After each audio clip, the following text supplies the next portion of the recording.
iPhone 17 Pro Max telefoniga qanday quvvatlagich tanlashni bilmayapsizmi? Sizning ham telefoningiz sekin quvvat olyaptimi? Balki siz quvvatlagich tanlashda xato qilgandirsiz. Unda sizga beradigan ma'lumoti manfaatli bo'ladi va telefoningiz sizga uzoqroq xizmat qiladi deb o'ylayman. Batareyka sig'imi 5088 ming mAh. Litium ionli batareykalar tizimi mavjud. 40 vatt quvvatlagich talab qiladi. 40 vatt, 45 vattdan kam bo'lgan quvvatlagich qo'llash tavsiya qilinmaydi. Bu telefon batareykasini tez ishdan chiqishiga, shishib ketishiga olib keladi. Simsiz quvvatlash tizimi mavjud. 25 vatt quvvatlagich talab qiladi. Tezkor quvvatlash tizimi ham mavjud.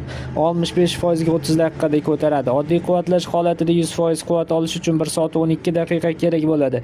Internetdan foydalanganda 12 soat 36 daqiqa, videolar tomosha qilishda 22 soat 25 daqiqa, o'yinlar o'ynaganda 8 soat 17 daqiqa, kutish rejimida 123 soat, umumiy avtonomik holatida esa 30 soat 35 daqiqani tashkil qiladi. Agarda sizga ham shunaqa ma'lumotlar qiziq bo'lsa, videomizni oxiriga yozib qoldiring.